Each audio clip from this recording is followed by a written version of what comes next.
안녕하세요. 오늘 저희와 함께 깊이 파고들 자료는 겸손, 자랑 대신 은혜를 드러내라 라는 책의 일부인데요. 특히 사도 바울이라는 인물이 고린도전서 15장에서 보여주는 아주 흥미로운 자기 고백에 초점을 맞추려고 합니다. 네, 바울의 고백, 정말 많은 생각을 하게 만드는 부분이죠. 혹시 당신도 무언가를 꽤 잘 해냈을 때 이건 내가 했지 하는 마음과 싸워본 적 없으신가요? 뭐 솔직히 없을 순 없겠죠. 네. 그렇죠. 반대로 과거의 어떤 실수나 약점 때문에 나는 이런 일을 할 자격이 없어 라고 스스로를 좀 깎아내린 적은요? 그것도 뭐 인간이라는 누구나 겪는 감정이 아닐까 싶습니다. 네. 오늘 우리는 바로 그 바울의 솔직한 이야기를 통해 이 양극단의 감정, 그러니까 자신의 연약함과 하나님의 그 강력한 은혜를 어떻게 한 문장 안에서 동시에 끌어안을 수 있는지 그 놀라운 균형 감각을 함께 탐구해 볼 겁니다. 마치 복잡한 항로 위에서 별자리를 읽어내듯이요. 바울의 고백 속에서 당신의 삶에도 적용될 겸손이라는 길잡이를 발견하는 그런 시간이 될 거예요. 네. 오늘 우리가 들여다볼 지점은 단순히 겸손해야 좋다는 그런 착한 교훈을 넘어서는 거죠. 바울이라는 인물 자체가 가진 그 극명한 대비, 즉 과거 교회를 없애려 했던 그 열심과 현재 복음을 위해 누구보다 더 뜨겁게 헌신하는 그 간극, 이건 그 스스로 어떻게 이해하고 설명하는가 하는 점입니다. 네, 맞아요. 그 간극이 정말 크죠. 이 자료는 그 해석의 열쇠로 하나님의 은혜라는 렌즈를 제시하는데요. 특히 주목할 점은 바울이 자신의 엄청난 수고를 군면히 인지하면서도 네, 그 수고. 그 공로를 전부 나와 함께 하신 하나님의 은혜 덕분이라고 돌리는 부분입니다. 이게 그냥 하는 말이 아니라면 우리 삶에는 어떤 의미가 있을까요? 한번 깊이 들어가 보시죠. 좋습니다. 그럼 바로 그 문제의 구절, 고린도전서 15장 9절과 10절을 자세히 들여다볼까요? 나는 사도 중에 가장 작은 자라. 나는 하나님의 교회를 박해하였으므로 사도라 칭함받기를 감당하지 못할 자니라. 여기까지 읽으면 정말 자기를 낮추죠. 그렇죠. 아주 강하게 낮추죠. 그런데 바로 이어서 그러나 내가 나된 것은 하나님의 은혜로 된 것이니 내게 주신 그의 은혜가 헛되지 아니하여 내가 모든 사도보다 더 많이 수고하였으나 내가 한 것이 아니요 오직 나와 함께 하신 하나님의 은혜로라. 여기서 저를 사로잡는 건 바울이 자신을 그냥 낮추는 정도가 아니라 사도라 불릴 자격조차 없다고 말하는 그 강도예요. 아시다시피 신약 성경의 거의 절반을 쓴 인물이잖아요. 맞습니다. 왜 이렇게까지 자신을 낮추는 걸까요? 바로 그 지점이 이 고백의 핵심이자 그 겸손에 대한 깊은 통찰을 담고 있습니다. 흥미로운 건 바울이 자기 경력의 가장 어두운 부분, 그러니까 교회를 박해했던 과거를 굳이 다시 꺼내어 온다는 점이에요. 보통은 숨기고 싶어 하잖아요. 네, 그렇죠. 저 같아도 숨길 것 같은데요. 그런데 바울은 이걸 정면으로 마주합니다. 왜냐하면 그 과거를 인정해야만 현재 자신이 사도로 불리며 이 엄청난 사역을 감당하는 것이 결코 자신의 능력이나 자격 때문이 아님을 역설적으로 증명할 수 있기 때문입니다. 스스로 감당 못할 자라고 못 박음으로써 지금의 자신, 즉 나의 나된 것은 순전히 하나님의 은혜라는 자격 없는 자에게 주어진 선물임을 선포하는 거죠. 과거를 인정해야 현재의 은혜가 더 선명해진다 이런 말씀이시군요. 맞습니다. 자료에 나온 비유처럼 깨지고 금간 그릇이라도 주인이 귀히 여기면 보물을 담는 데 쓰일 수 있듯이요. 자신의 본 모습은 부족하지만 그럼에도 쓰임받는 것 자체가 은혜라는 깊은 깨달음입니다. 이게 단순한 자기 비하가 아니라 은혜를 더욱 빛나게 하려는 의도된 낮아짐인 거죠. 정말 그러네요. 과거의 어둠을 드러냄으로써 현재의 빛이 어디서 왔는지 명확히 보여주는 방식이군요. 와. 그런데 더 놀라운 건 바로 다음 구절이에요. 내가 모든 사도보다 더 많이 수고하였다고 말하는 부분. 이건 객관적인 사실에 대한 주장일 텐데. 그렇죠. 아마 사실이었을 겁니다. 여기서 멈추지 않고 즉시 내가 한 것이 아니요 오직 나와 함께 하신 하나님의 은혜로 하고 덧붙입니다. 자신의 노력을 분명히 인정하면서도 그 공로의 지분은 1%도 남기지 않고 전부 은혜로 돌리는 이 태도. 솔직히 쉽지 않아 보입니다. 네, 맞아요. 우리 같으면 그래, 은혜도 있었지만 내 노력도 대단했지 이렇게 생각하기 쉽지 않나요? 정확히 그 지점을 짚으셨습니다. 이게 바로 바울이 보여주는 그리고 이 자료가 강조하는 겸손의 본질입니다. 겸손이란 자신의 노력을 아예 없었던 것처럼 부인하거나 폄하하는 게 아닙니다. 그게 아니에요. 네. 오히려 그 더 많이 수고한 노력조차도 가능하게 했던 근원적인 힘, 그 동력이 바로 하나님의 은혜였음을 인정하고 기억하는 태도입니다.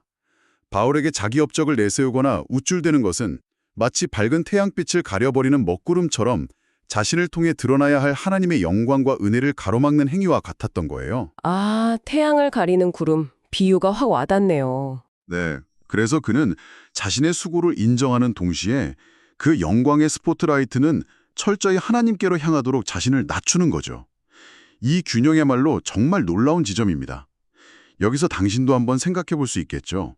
당신의 성취를 돌아볼 때 그 노력과 은혜의 비율을 어떻게 보고 계신가요? 혹시 나도 모르게 내 노력을 은혜보다 더 크게 보고 있진 않은가요? 듣고 보니 바울의 고백은 단순한 말이 아니라 그의 삶 전체를 통해 증명된 진실처럼 느껴집니다. 그 끔찍했던 과거와 놀라운 현재 사이의 간극을 메우는 유일한 설명이 은혜라는 거죠. 맞습니다. 우리는 아주 작은 성공에도 쉽게 우쭐대고 또 실패하면 금방 낙담하는데 바울은 이 모든 것을 그 은혜라는 큰 틀 안에서 보고 있는 것 같습니다. 맞습니다. 바로 그 지점에서 하나님의 능력이 어떻게 우리 삶에 개입하는지가 드러납니다. 자료에 따르면 하나님의 은혜는 단순히 우리를 위로하는 것을 넘어 우리 안이 가장 깊은 문제, 즉 교만과 싸웁니다. 교만과 싸운다. 네, 내가 했다, 내 힘으로 이뤘다고 생각하는 그 자기중심성을 깨트리는 거죠. 그리고 그 자리에 하나님의 도우심 없이는 나는 아무것도 아니고 할 수도 없었다는 깊은 깨달음을 심어줍니다. 이것이 진정한 겸손의 시작이고 이 깨달음이 우리를 변화시켜 하나님께 영광을 돌리는 삶으로 이끌어 간다는 겁니다. 자신의 부족함을 인정하는 것에서 그치는 게 아니라 그 부족함 속에서도 일하시는 하나님을 발견하게 되는 거죠. 아, 그냥 낮아지는 게 아니라 그 속에서 하나님을 발견하는 거군요. 네네. 이 자료는 이 변화의 과정을 더 큰 그림, 그러니까 성경 전체를 관통하는 창조, 타락, 구속이라는 틀로 설명합니다. 이 틀을 통해보면 바울의 고백이 더 입체적으로 이해될 수 있습니다. 창조, 타락, 구속이요. 네. 첫째는 창조입니다. 본래 인간은 하나님의 형상대로 지어져서 그분의 영광을 반사하도록 만들어졌습니다. 마치 잘 닦인 거울이 빛을 온전히 비추듯 우리의 존재 목적 자체가 창조주를 드러나는 것이었다는 거죠. 거울처럼요. 그렇죠. 둘째는 타락입니다. 하지만 죄가 들어오면서 이 목적이 뒤틀렸습니다. 하나님이 있어야 할 자리에 나를 올려놓고 스스로 영광을 받으려는 교만이 들어섰죠. 거울에 먼지가 잔뜩 끼어서 빛을 반사하기는커녕 자기 모습만 희미하게 비추는 상태가 된 것. 여기에 비유할 수 있습니다. 우리가 자랑하고 싶어하는 마음의 뿌리가 바로 여기에 있다는 겁니다. 아, 먼지 낀 거울. 네. 그리고 셋째가 구속입니다. 예수 그리스도의 십자가는 이 왜곡된 상태를 바로잡는 결정적인 사건입니다. 십자가는 우리의 교만과 죄가 얼마나 심각한지를 보여주는 동시에 그럼에도 불구하고 우리에게 값없이 주어지는 하나님의 무조건적인 사랑과 은혜를 극적으로 드러냅니다. 바울이 자신의 과거, 즉 타락이죠.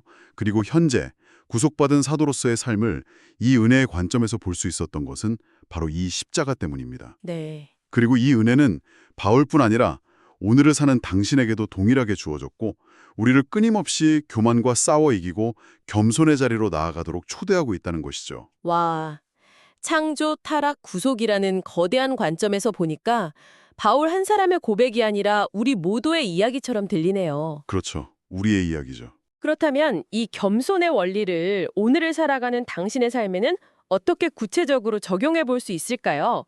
자료는 몇 가지 좀 날카로운 질문을 던지면서 우리 스스로를 돌아보게 합니다. 잠시 멈춰서 당신 자신에게 이 질문들을 던져보는 건 어떨까요? 예를 들어 첫 번째 질문은 이것입니다. 지금 당신이 은근히 자랑스러워하거나 다른 사람 앞에서 우쭐대고 있는 것은 무엇인가? 그게 당신의 성취일 수도 있고 지위나 지식, 심지어 당신의 신앙적 열심이나 도덕적 우월감일 수도 있습니다. 혹시 나는 저 사람보다는 낫지? 하는 마음은 없으신가요? 어쩌면 하나님 앞에서조차 나의 의로움이나 능력을 먼저 내세우고 있지는 않습니까? 생각해볼 문제죠. 네, 아주 직접적인 질문이죠. 이어서 두 번째 질문은 실천에 관한 것입니다. 당신은 지금 어떻게 겸손을 구체적으로 삶에서 연습하고 있는가? 단순히 마음으로만 낮아지는 것이 아니라 행동으로 나타나야 한다는 거죠. 예를 들어서 당신에게 주어진 좋은 결과를 당연하게 여기지 않고 이것 또한 은혜다 라고 고백하며 하나님께 감사하고 있나요? 주변 동료나 친구가 잘 되었을 때 마음 한구석에 좀 불편함이 올라오더라도 진심으로 축하해주고 있습니까? 더 나아가서 당신의 부족함이나 실수를 인정하는 것을 넘어 때로는 듣기 힘든 조언에도 귀를 기울이고 배울 점을 찾으려 노력하고 있나요? 듣기 힘든 조언, 이건 정말 어렵죠. 그렇죠. 어렵습니다. 마지막으로 더 적극적인 결단을 촉구하는 질문입니다. 당신은 자신을 드러내고 자랑하려는 유혹을 이기고 오직 하나님의 은혜만을 드러내기 위해 어떤 구체적인 행동을 결단하고 있습니까? 이것은 삶의 간증을 나누는 것일 수도 있고 아니면 사람들이 알아주지 않는 낮은 자리에서 묵묵히 섬기는 것일 수도 있습니다. 매일 당신의 말과 행동에서 내가 아니라 오직 은혜로 라는 그 고백이 묻어나도록 의식적으로 노력하고 있습니까? 하는 질문이에요. 오늘 우리는 사도 바울의 고백이라는 창을 통해 겸손의 깊은 의미를 탐색해 보았습니다.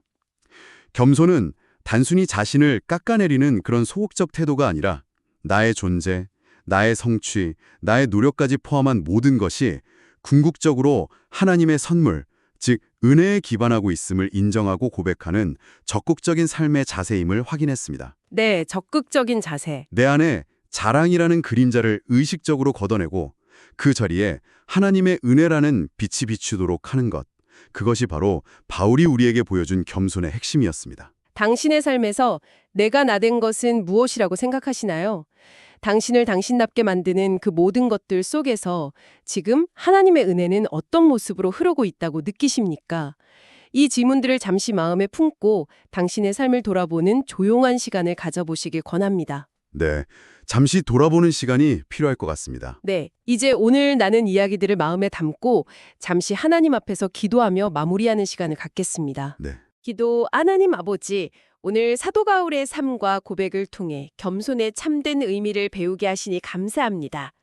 저희 안에도 알게 모르게 자신을 높이고 자랑하려는 마음이 있음을 고백합니다. 저희의 교만을 주의 은혜로 깨트려 주시고 저희가 가진 모든 좋은 것들이 주님의 선물임을 깨닫는 눈을 열어주십시오. 성공할 때나 실패할 때나 강할 때나 약할 때나 언제나 저희와 함께 하시는 주님의 은혜만을 의지하게 하시고 저희의 삶이 저희 자신을 드러내는 무대가 아니라 주님의 은혜와 사랑을 비추는 거울이 되게 하여 주시옵소서.